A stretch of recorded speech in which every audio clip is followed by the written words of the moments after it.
математик боловсролын зөвлөх математикийн багш Брzezinski гэж эрдэмтэн илтгэн. За энэ эрдэмтэн маань 2002-оос 2017 онд Берлиний ахлах сургуульд багшилж байсан. Одоо Клинтны өргөнчлөөний сургуульд ажиллаж байгаа. За тэгээ ГеоГебрагийн сертификаттай сургагч, зохиогч бөгөөд мэргэжлийн хөгжүүлэгчийн захирлаар ажиллаж байсан ийм хүн байна.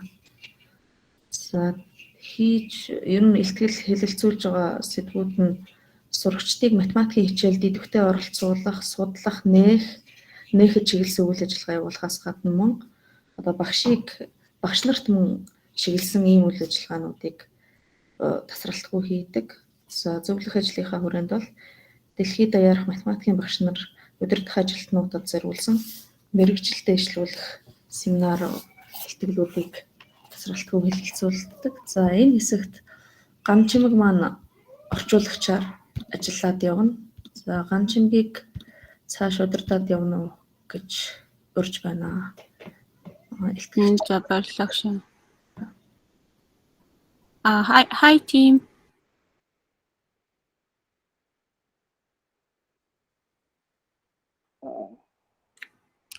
Укшонимент. Did I say it right? Yeah, you say it right. Wow. You Okay. prepare so well. Thank you. Should I just start? Yeah. Okay. Thank you all for having me here today. It's an honor to be here. За тэгээд өнөөдөр яг энд бас урьж оролцсонд баяртай байна. Тэгээд энд байгаа та нэр төрийн хэрэг байна гэдгийг. And I am excited to show you today how you can totally put the students at the center of their learning using GeoGebra. Тэгээд ГеоГебрагийн яг сурагч төвтэйгөр буюу сурагчдыг яг төвөө болгоод хэрхэн яаж одоо тийм ингээд ажилуулах юм бэ гэдгийг өнөөдөр харуулах гэж байна, танилцуулах гэж байгаа баяртай байна гэж. In particular, we're going to take a look at a very special type of exercise called an open middle problem.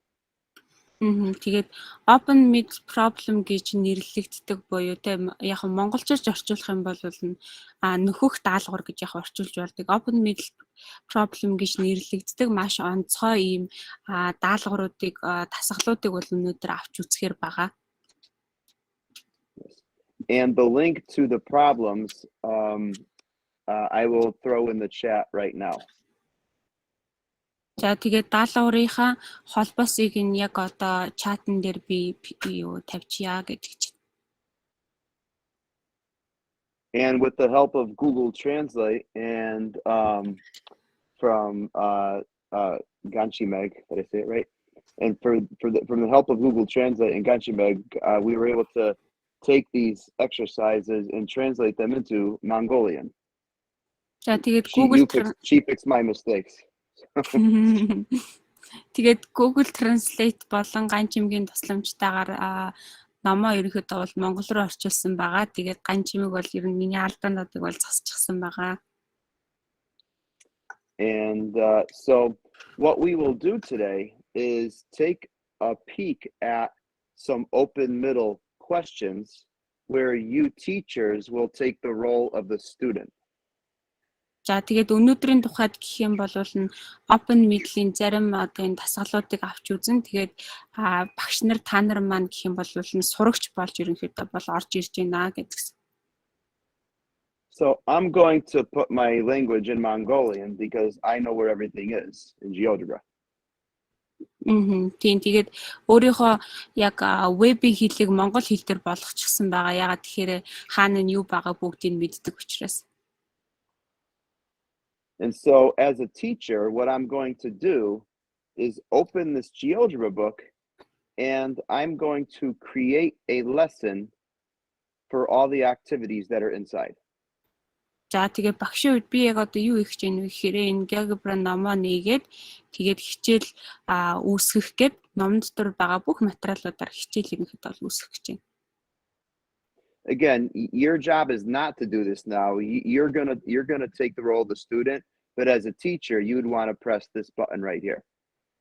За тэгээд та бүхний хийх зүйл гэх юм бол яг энийг бол дагаад хийхгүй. Яг тэгэхээр та бүхэн сурагч үүднээс орж ирэх гэж байгаа учраас багшийн хувьд гэх юм бол би яах вэ гэхээр энэ хичээл үүсгэх гэдэг давчлуурыг дараад хичээлээ үүсгэх болно. Okay. So English to let's go to Mongolian.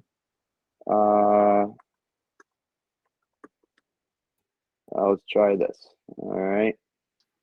Class exercises, and I will. I'm going to create a lesson now. За тэгээд ангийн даалгаврууд гээд нэрээ сая орчуулчлаа тий. Одоо тэгээд хичээл үүсгэж чинь тэгээд хичээлийнхаа нэрэнд нь ангийн даалгаврууд өгөх гэж. And I can rename it any name I want. Тэгээд дараа нь хүссэн үедээ ямар ч нэрээ өөрчилж болно. Okay. And now what I will do is invite you to join as a student. За одоо би юу гэж авъя гэхээр таныг яг сурагч үүднээс ангид нэгдэхийг урих гэж байна. So go to the chat, if you would please go to the chat in Google Meet and you can join. За тэгээд бол яг одоо боломжтой байх юм бол Google Meet-ийнхаа чат руу очиод тэгээд нэгдэрээ гэдэг чинь. Welcome.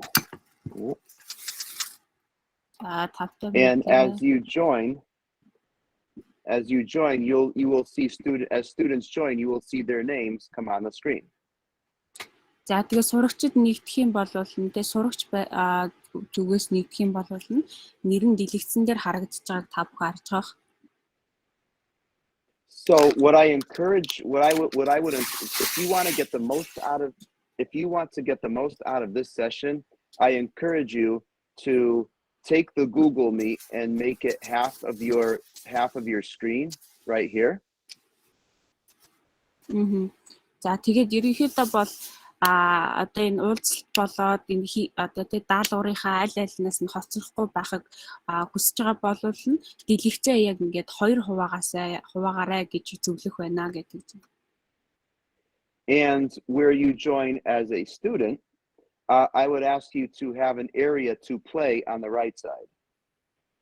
За тэгээд яг сурагчийн зүгээс хэрвээ нэгдэж байгаа бол сурагчийнхаа тэр дэлгэцээ баруун гар талдаа ерөнхийдөө бол харуулаарай. So as you can see right here, I am now a student in my own class. За тэгээд та бүхэн харж байгаачлан би яг одоо өөрийнхөө ангид хичээлд яг сурагч болоод орчихсон байна.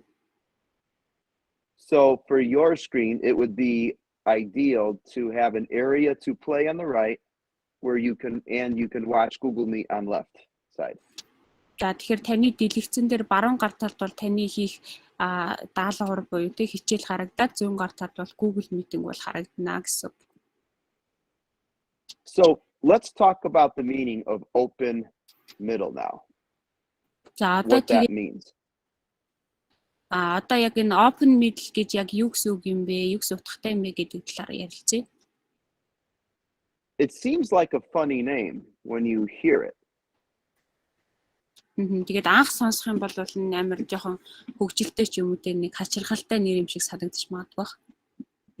Because each one of these exercises is very different in the sense that it asks students to create the problem instead of solve the problem. За тэгээд энэ даалгавар болгоно ерөнхийдөө бол маш онцгой. Тэгээд яг даалгаврыг нэг бодох гэхээсээ шийдэх гэхээсээ илүүтэй сурагчд өөрсдөө даалгаврыг бүтээх тийм бүтээлч даалгаврууд байдаг.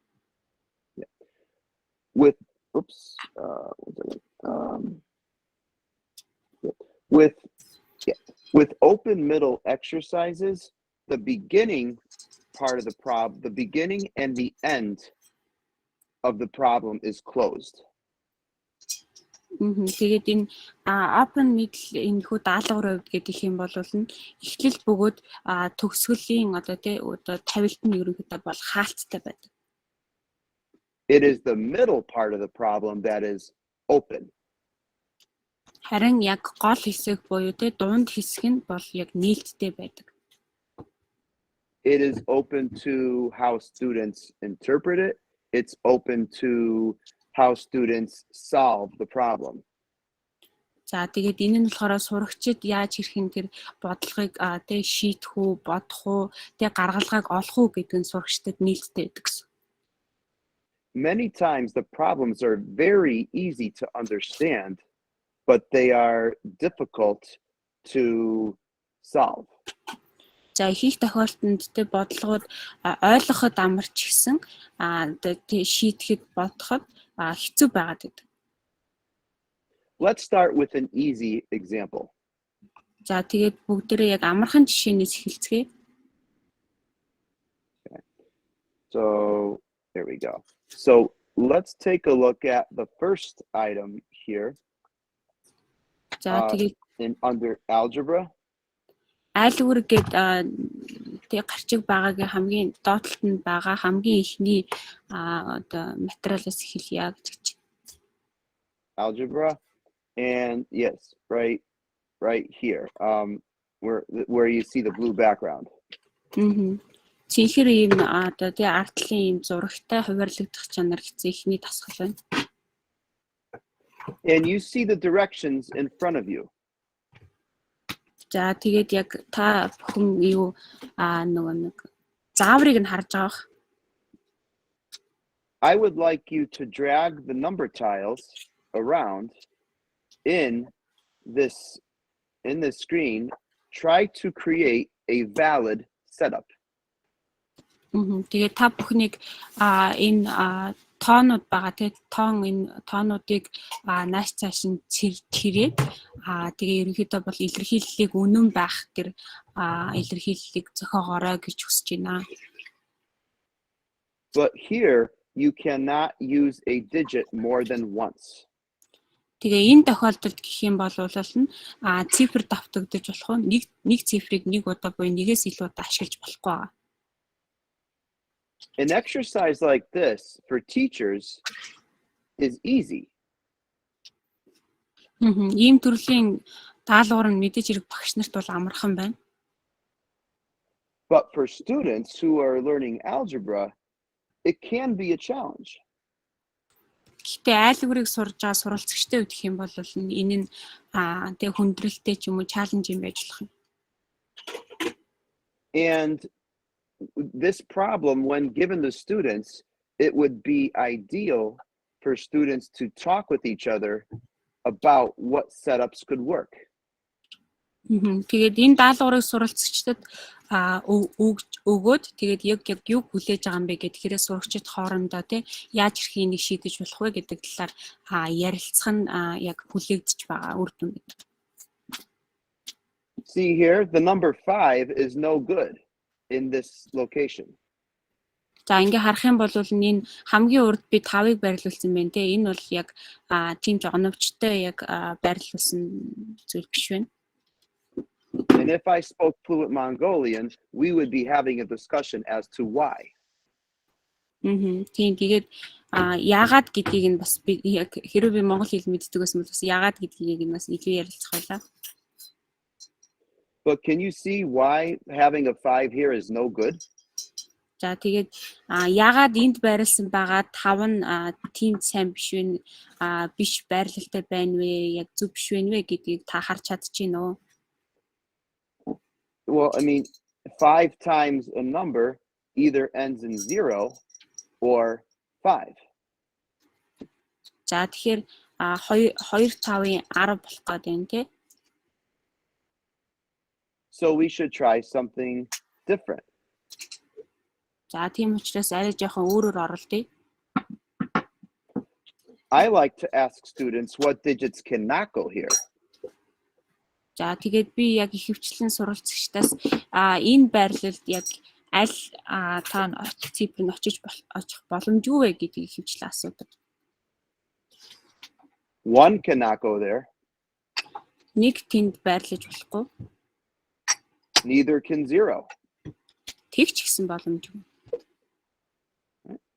And students need to tell me why. Тэгээд суралцагчид яагаад вэ гэдгийг надад хэлдэг. But see, with technology so readily available to us, За тэгээд ер нь бол технологи тэгээ техник технологи бол бидэнд бол маш боломжтой байгаа учраас бид нар бол энд харж болно гэсэн. I do not like to ask my students problems that technology can solve. За тэгээд технологи шийдчих тийм асуултыг ч юм уу те даалгаврыг би сурагчдаас асуухгүй гэсэн. For example, here, see, technology does the work for me.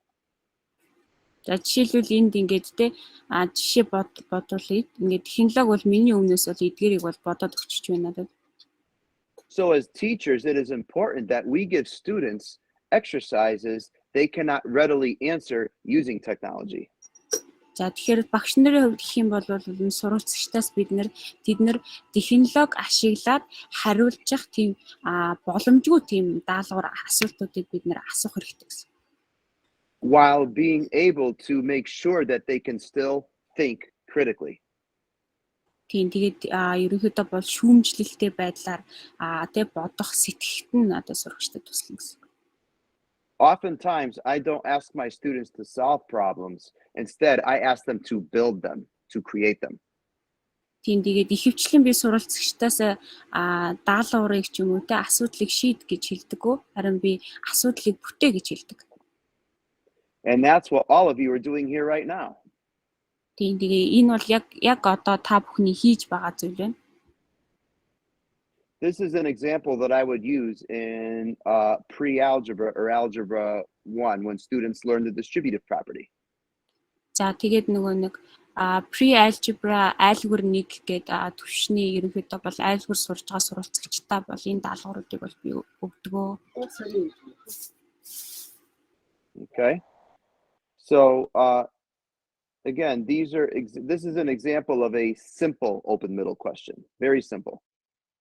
За тэгээд дахиад хэлэхэд эдгээр бол маш хялбар open middle-ийн жишээнүүд байна. You see how there are many possibilities?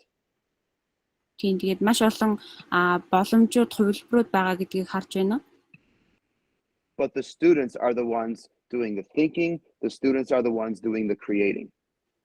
За тэгээд суралцагчид бол бодох, за бүтээх тэр одоо үйл ажиллагааг хийж байгаа нэг нь байна. Let's take a look at the next example as a student. Solving a system of equations. За тэгээд дараагийн даалгавар болох шугамн тэгштгэлийн системүүдийг шийдэх тэр даалгаврыг харцгаая. So let's in task number 7 here, we have to use the digits -9 to 9, no more than 1 time each, to create 3 lines whose solution, to create a system whose solution is 1, 1. За тэгээ энэ даалгавар 7 дээр яах вэ гэхээр хасах 9-оос 9 хүртэлх бүхэл тоог тус бүр нэгээс илүүгүй удаа ашиглан нэг шийддэг тийм 3 тэгштгэлийн системийг үүсгэх юм даалгавар байна. So I'm just going to type in numbers at random. За би тэгээ зүгээр санамсаргүй тоонуудыг ингээд биччихье. You see how this exercise is a lot harder than giving us, okay, well, actually don't do that. Most math teachers give students the systems of equations to solve. Тийм тэгээд энэ нь баг зэрэг хэцүү болохыг та бүхэн харж байна уу? Тэгээ их тохиолдолд багш нар яадаг вэ гэхээр одоо шийдэрээ гингүүтэй шууд тэгштгэлийн системийг юм ч юм уу те тэгштгэлийн суралцагчд өгчдөг. But how often do we ask our students to build a system of equations? Гэхдээ яг хэр ихтэй бид нар суралцагчдаасаа яг өөрсдөө тэр тэгштгэлийн системийг бүтээгээрэй гэдэг байдлаар даалгавар өгдөг асуудаг вэ? I can solve a system of equations using technology very easily. Би маш хялбарханаар технологиг ашиглаад би тэгштгэлийн системүүдийг тэгштэглийг би бодож чадна. See? I can see where those I can see where any 2 lines cross using technology. There's my solution. Би технологи ашиглаад огтлцож байгаа хоёр шулууныг би харж чадчихээн тий. So to challenge my students, I like to have them build a system that has any point as a solution. За яг сорилт нь юу юм бэ гэхээр би суралцагчдад өөрсдөө тэгштгэлийн системээ бүтээгээд шийдийг нь яг ингээд тааруулаасаа гэж хүсэж байна. Closed beginning, closed end, but see now the middle part is open. Тэгэхээр эхлэл нь төгсгөл нь хаалттай. Гэхдээ дунд хэсэг нь бол нээлттэй тийм даалга. Here I have to make some conceptual sense of what's going on. За тэгээд энд би яг юу болоод байгаа вэ гэдэг тэр ухагтхуун тэр цаад ойлгох ёстой зүйлийг бид нэр ойлгох хэрэгтэй гэсэн. Right? 4 times 1 is 4, and then I have to think plus negative 3 is 1. See, I have one line now.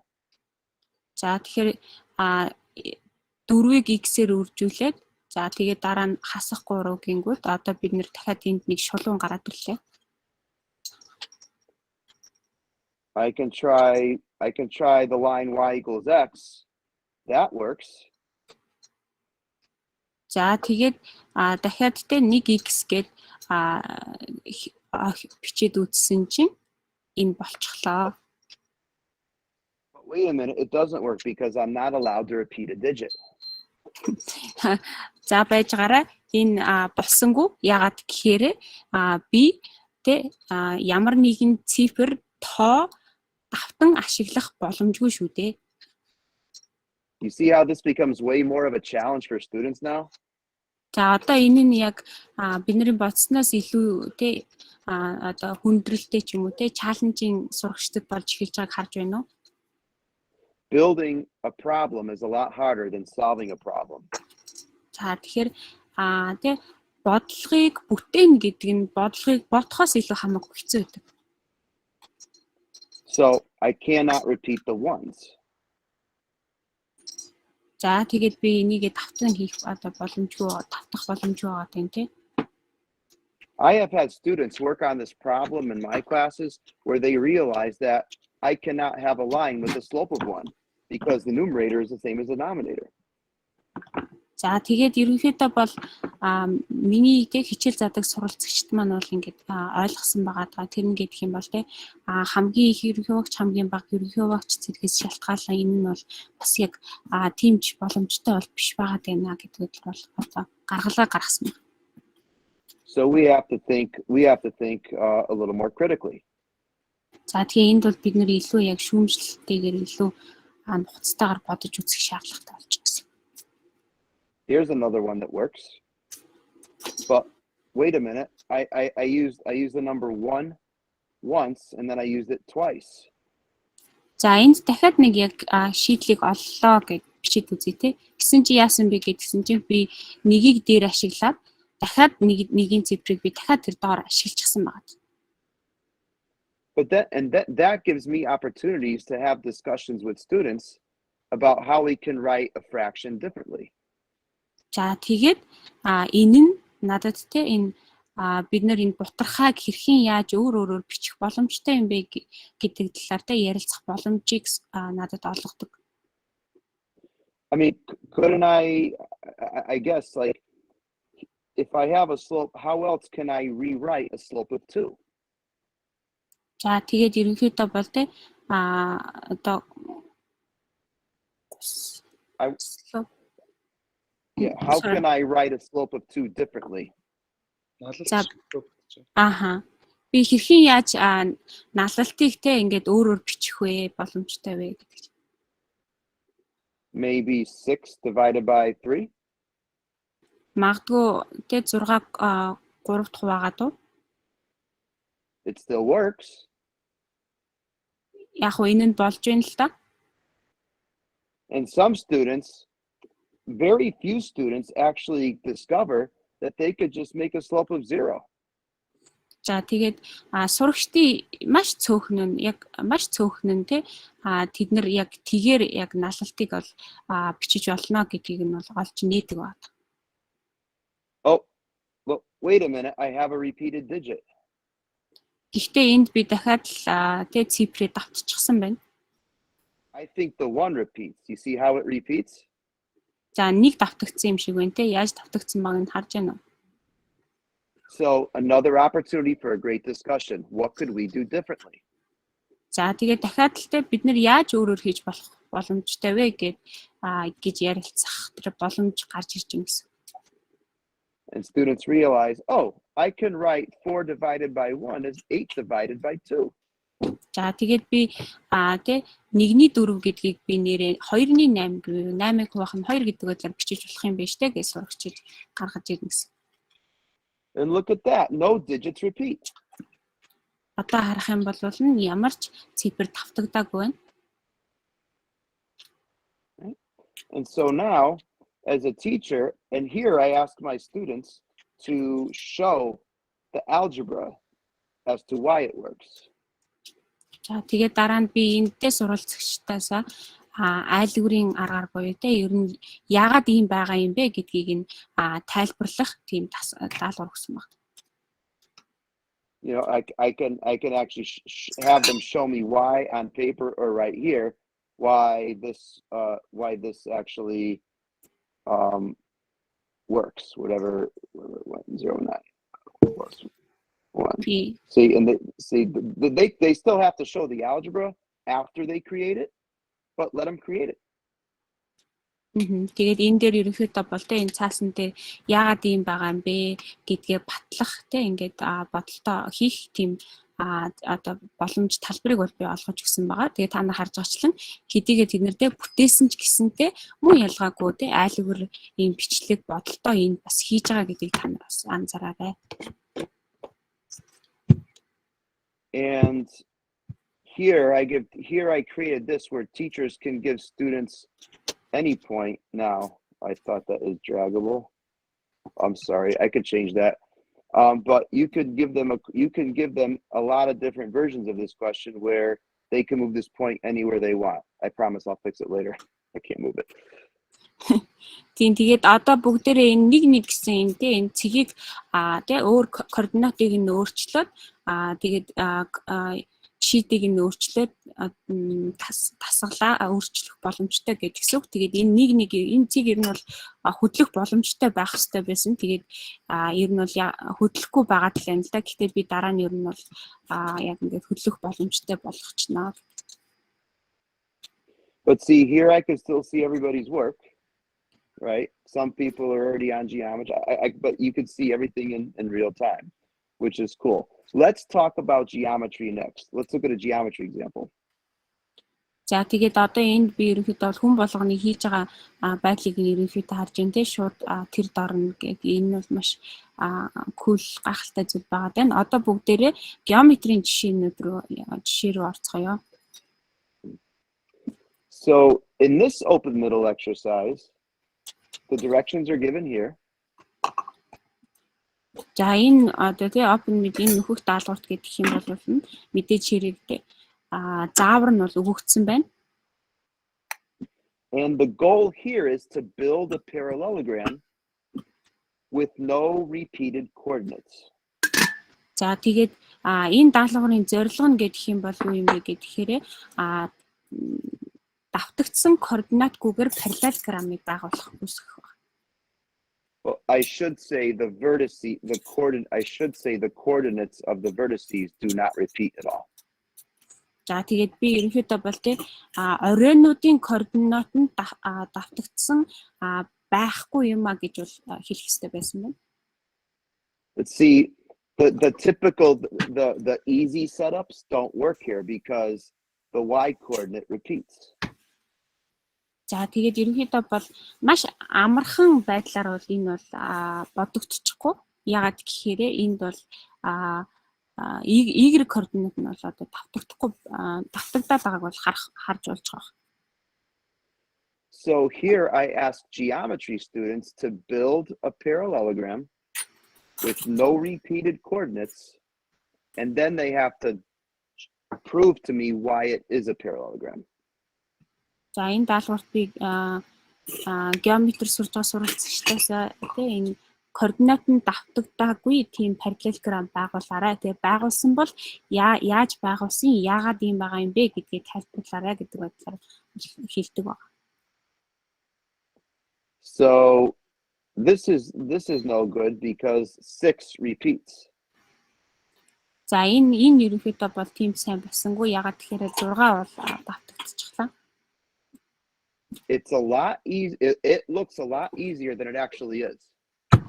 За тэгээд энэ нэг харагдаж байгаагаас хамаагүй ерөнхийдөө бол амархан байна. But I think I might have gotten it here. За тэгээд би энд тэг болчих шиг боллоо. It looks like a parallelogram. Параллелограмм шиг харагдаж байна. But how do my students convince me that it actually is?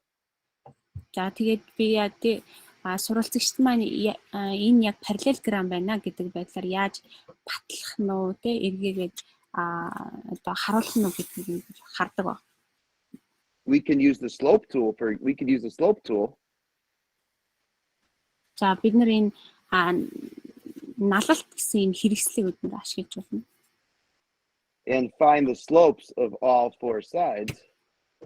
Тэгээ бүх 4 талынхын налалтыг нь олж болно.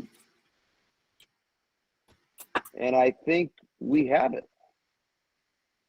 За тэгээд бид нэр яг байгуулчихсан гэж бодож байна.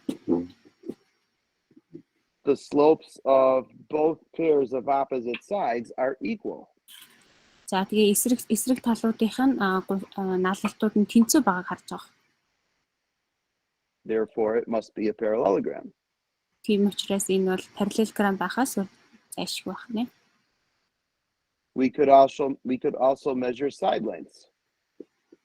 Бид нар бас талуудыг уртыг нь хэмжиж болно. There is a theorem that would justify that this is a parallelogram here. За энэ параллелограмм мөн байна гэдгийг нь батлах теорем бол мэдээж байгаа. But see, the possibilities are endless. За тэгээд гэхдээ боломж цааш нь дахиад оролдох боломжууд бол хязгааргүй гэдгийг бол харж байна. And if you want to up the challenge a little bit, make it a little harder. За тэгээд энэ хүү дасгалыг илүү ингээд хүнд болгоод илүү тийм чаленжing болгохыг хүсэх юм бол you can take this question and ask students to build the biggest possible parallelogram with no repeated coordinates. За тэгээ энэ асуултаа баг зэрэг өөрчлөөд ямар ч координатанд давтагдаагүй хамгийн том параллелограммыг байгуулаарай гэдэг асууж байна. And what is the smallest possible parallelogram that could have no repeated coordinates? Муу ялгаагүй координатанд давтагдаагүй хамгийн жижиг параллелограмм бас ямар байж болох вэ? What is the greatest possible slope that one side could have under these conditions? За энэ нөхцөлтэйгээр хамгийн их байхаар гулсагч налалт нь хамгийн их байхаар параллелограмм хэд байх вэ?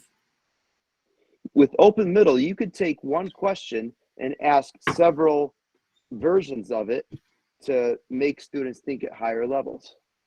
За тэгээд энэ open middle-ийн тохиолдолд гэх юм бол та нэг нэг бодлого асуултыг аваад түүнээсээ илүү дээд түвшний дээдийн higher level тийм асуултуудыг тийм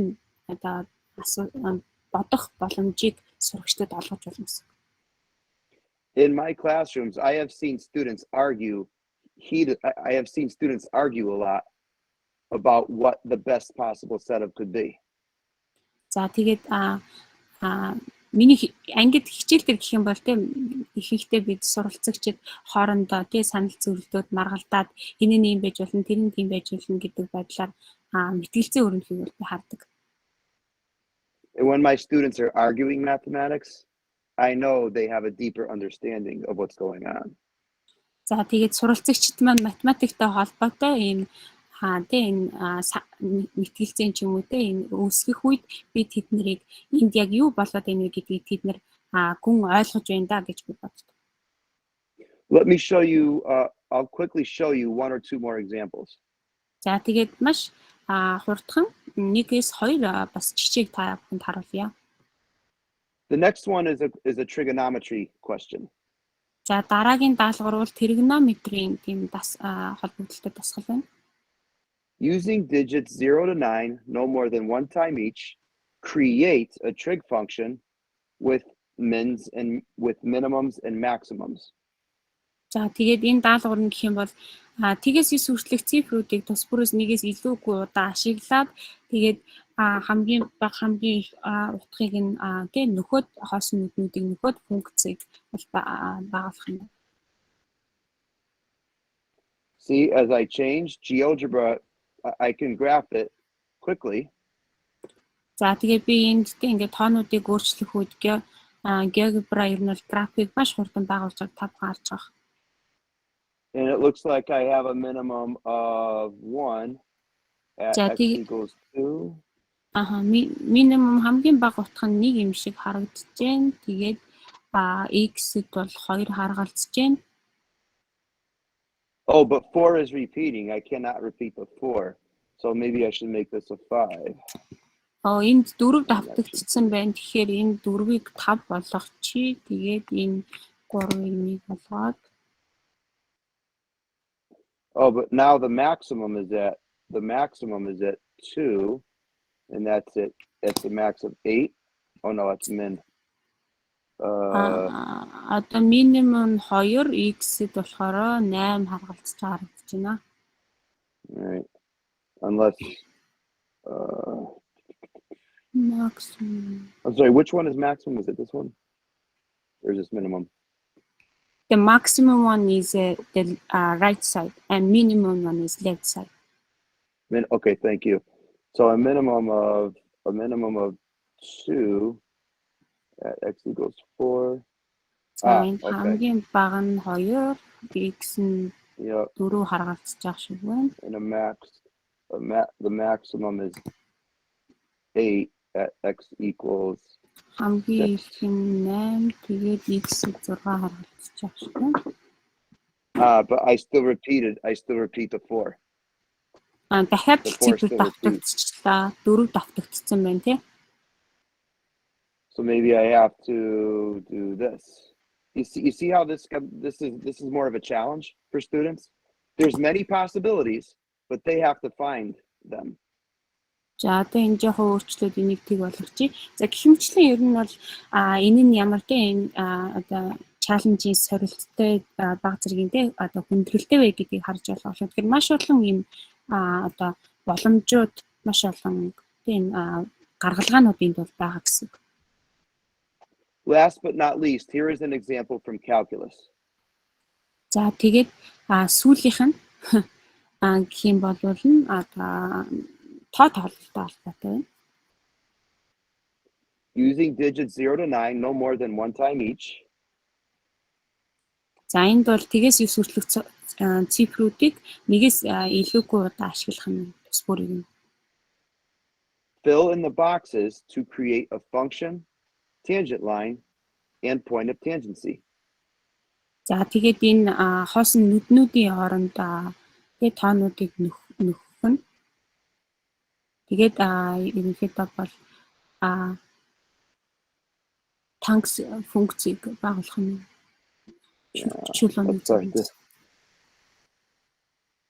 See, it's like having a thing here. It's the students have this. I don't know I don't know a solution off the top of my head, although I could look for one. За тэгээд ерөнхийдөө бол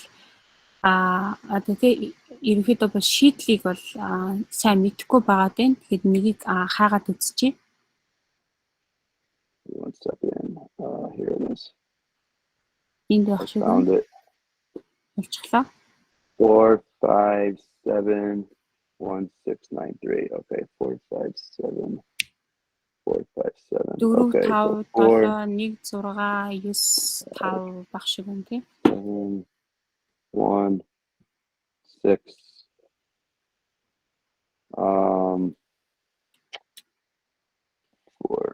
4, 5, 7. 1x minus 3. Okay, here it is. I think I got it. За олчих шиг боллоо. Here we go. Here's one that works.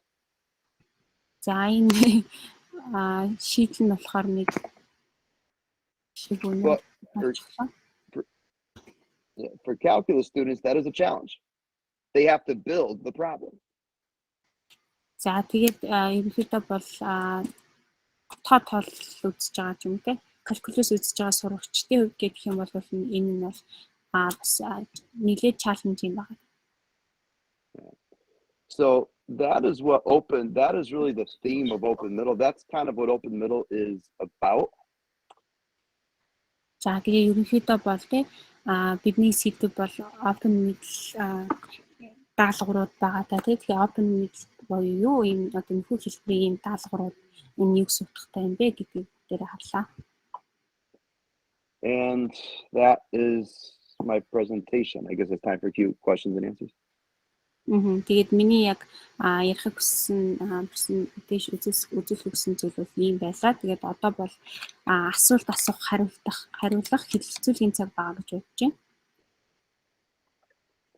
Here is their website in the chat. I just put their website in the chat. Тэгээд би чатанд ерөнхийдөө бол вебсайтыг нь явуулчлаа openmiddle.com гэх. And all I do is create GeoGebra versions of the problems that I see there. За тэгээ миний яг хийдэг зүйл гэх юм бол тэнд байгаа тасгал даалгавруудыг нь хараад тэрийг нь зүгээр ГеоГебраар хийдэг. Now there probably will be a question. Тэгээд одоо та бүхнээс ерөнхийдөө бол асуулт асуух байх гэж бодож байна. As to how to make your own versions of these. Тэгээд яг өөрөө яг ийм хэлбэрийн даалгавруудыг хэрхэн хийх вэ гэдэг асуулт маань асууж байна. So if you look in the chat. За тэгээд чатрыг харах юм бол I put a link to over 100 open middle problems that are in English. За тэгээд 100 гаруй open middle-ийн ийм тэг бодлогоодыг агуулсан ийм холбоосыг би тань руу явуулчлаа. Тэгээд мэдээж хэрэг англи хэлээр бол байгаа. And if you wish to translate any one of these into Mongolian, you can. За тэгээ хэрвээ эдгээрийн аль нэгийг нь монгол хэл рүү орчуулахыг хүсэх юм бол мэдээж хэрэг та болноо. Нээлттэй. I will show you how to do that really quickly right now. За тэгээд яаж хэрхэн хийх вэ гэдгийг маш хурдан би харуулчих. This is what I did with Google Translate before the session. За тэгээд энэ хэсгийн өмнө би ерөнхийдөө бол Google Translate-ад энийг хийчихсэн байгаа. So let me find a good one here. За нэг сайн жишээг олгох юм. Okay. Here, for example, the goal is to make the lines.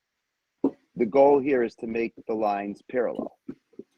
За тэгээд за энд жишээлбэл гэх юм бол даалгаврын зорилго нь гэх юм бол параллел шулуунуудыг бол байгуулах.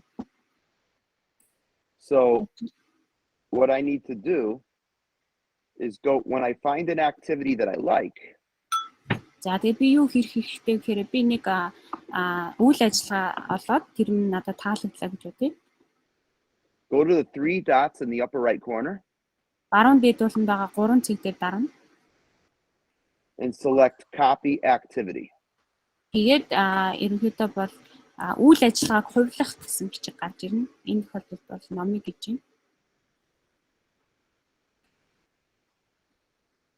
Oh, hang on.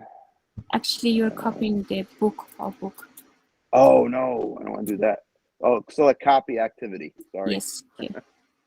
Right. This is the one. За тэгээ үйл ажиллагаа хувилах гэдэг юм шүү. Yes. And so now I don't know how well Google Translate will work. but I'm going to try to translate that into Mongolian really quickly. За тэгээд Google Translate хэр сайн орчуулахыг нь сайн мэдэхгүй байгаа ч гэсэн яг одоо би монгол руу орчуулах гэж хичээе. And this is what I mean, I don't know how good this is. Хэр сайн эсхийг нь мэдэхгүй байна гэхдээ I would simply, I mean, you would have to fix it. I mean, Google's not perfect, but fix what you need to fix. But then you go back here, fix what you need to fix, and then go back here, and you can paste those directions right where they go. Маш хэлбэрхэн ер нь бол хуулаад авчин би мэдээж хэрэг засах шаардлагатай юм бол засах хэрэгтэй, засах шаардлагатай юм бол засчаад тэгээд тэр дээр авчираад одоо хуулаад тавьчих гэсэн. Right? And so you hit save and close. За тэгээд энэ хадгалаад хаах гэдэг давчлуурыг бол дарна. Go back to your profile. За тэгээд ГеоГебра файл руугаа очлоо. And you will see it right there. За тэгээд яг тэнд нөгөө түрүүний үйл ажиллагаа чинь байж болно. Let's see. I still have more work to do, but that was a start. За тэгээд мэдээж хэрэг өөр илүү хийх бол ажиллагаа бол байгаа. Гэхдээ сайн эхлэл бол байлаа. So I guess this is time for question and answer. За тэгээд одоо асуулт асуух хариулах цаг байгаа гэж бодож байна. Are there any questions? Асуулт байна уу?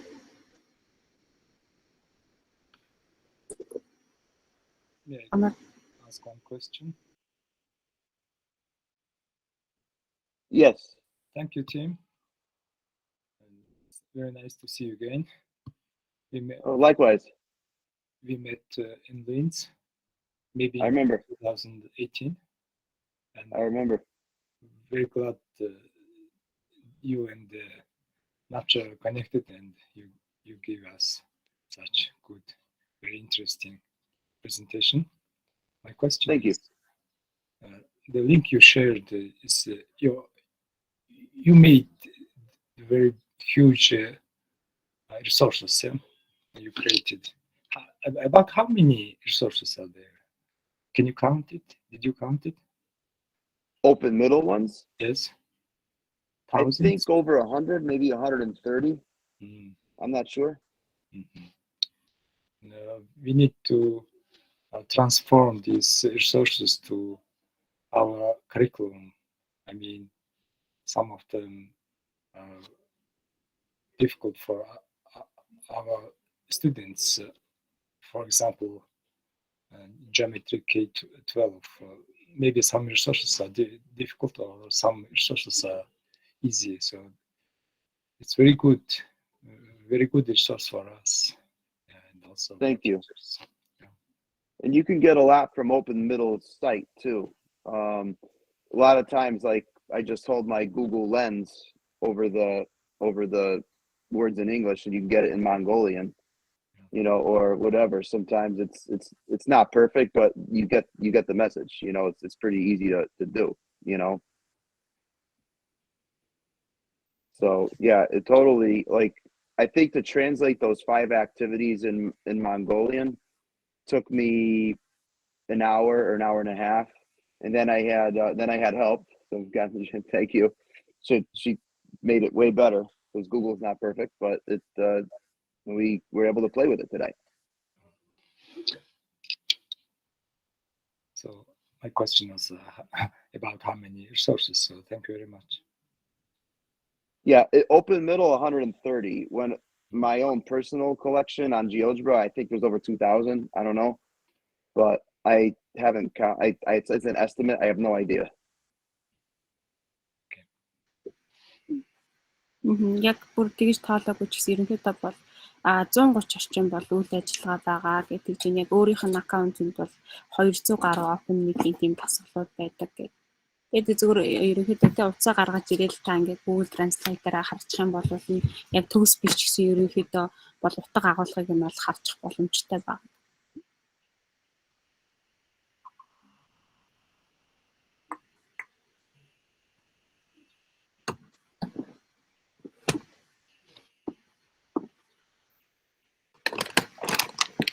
Other questions? Ажилласан хуудсыг нөгөө суралцагчдын нэрийг нуугаад ер нь ажилласан байдлыг дэлгэцээр ширлээд харуулж болох уу? Манай оролцогч маш их байсан. And she said, can you share your screen and show how the teachers worked in the lesson in the classroom? And then, of course, you can hide the names. And then she wanted to see how teachers worked in there. How to hide the names? Yeah, hide. Yeah, and then can you show the result of today's lesson? Yes, I can. So this is the, whoops, where'd it go? Okay, back to profile. It's on my profile. It says lesson, right? So, yeah, as a teacher, I can see where students are in the lesson. За тэгээ багшийн зүгээс гэх юм бол суралцагчид энэ бүх хичээлдээ тэ хаана байгаа вэ, аль хүртэл хийсэн бэ гэдгийг нь би бол харж болж байна. I can pause the lesson at any time to get their attention. За тэдний анхаарлыг нь татахын тулд би хүссэн үедээ бол төр зогсоож болно. Okay, watch this.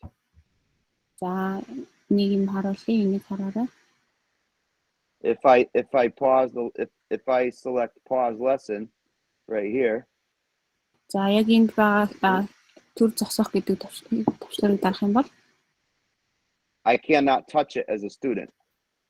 За сурагчийн хувьд гэх юм бол би ямар нэгэн зүйл хийх боломжгүй болж байна.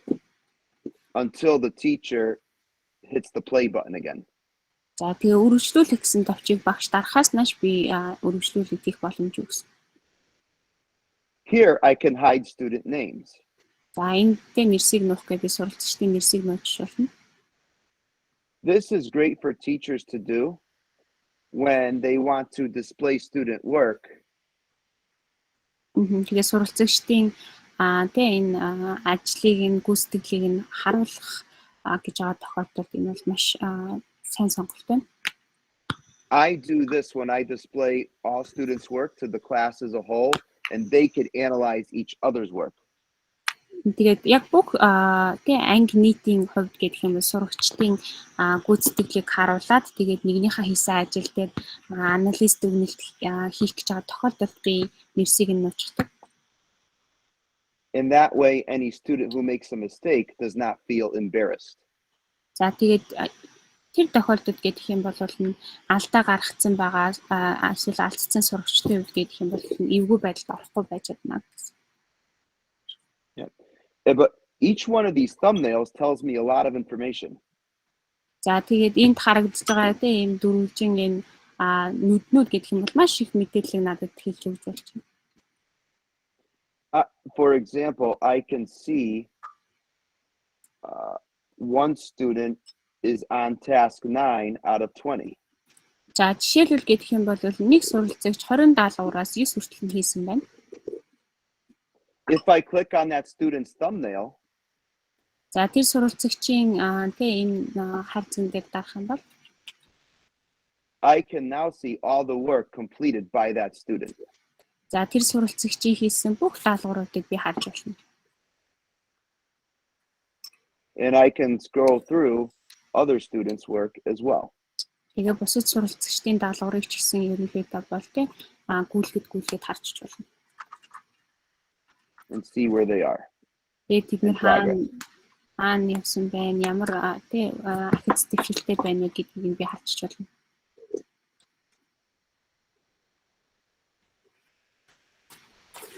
It's very easy to use. Тэгээ ашиглахад маш хэлбэр. And when COVID-19 kept many students at home, open middle was a way I would assess my students on a regular basis. За тэгээ COVID-19-с болоод ихэнх сурагч нар ер нь гэртээ байх шаардлагатай болсон. Тэгээ тэр үед юм бол би энэ open middle-ээр дамжуулан ерөнхийдөө бол суур байдлаар сурагчтай ерөнхийдөө бол шалгаж ийсэн. Because in traditional questions, students would just go use technology and cheat. За тэгээд ерөнхийдөө бол тэ уламжлалт аргаар ингээд шалгалт авах үнэлэх юм бол сурагчид технологи ашиглаад хуулчих нь. But when I ask my students to create the questions themselves, they can't cheat. Тэгээд би суралцагчтай өөрсдөө тэр асуултаа бодлогоо бүтээгээд хий гэдэг юм бол бид нар хуулж чадахгүй. It's great. Гайхалтай биш гэж юу? And the more we get students to build and create, the stronger they become in mathematics. Тэгээд бид нэр илүү сурагчтай тийм ингээд ийм бүтээх өөрсдөө хийх ийм даалгаврыг өгөх юм бол тэд нар улмал илүү математикта сайн болно.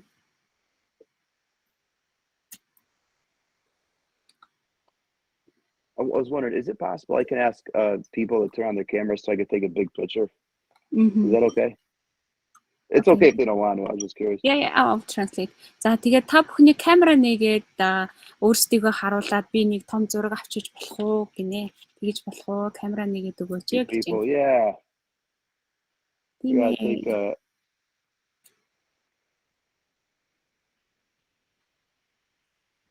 get pictures here. I'd love to get some pictures. Зарим зураг авах гэсэн юм аа гэдэг. Yeah. Thank you. Баярлалаа. Thank you very much. It was a pleasure to be here.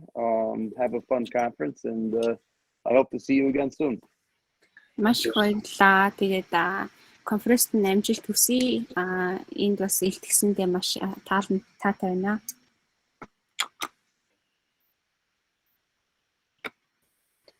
All right. Now I'm gonna get to bed soon because it's 11 o'clock at night. So. Yeah. Энд 11 цаг, шөнийн 11 цаг болж байгаа учраас утгагүй би ерөнхийдөө бол унтах гэж байна. Орондоо орно. I'm 12 hours behind all of you. За тэгээд та хэдээс бол 12 цагийн бол хойно явж байгаа би. So. Right. Thank you. Bye bye. Thank you. Thank you. Bye bye. Thank you so much. For You're welcome. a very interesting presentation. Hope to see Thank you you. again later. Likewise.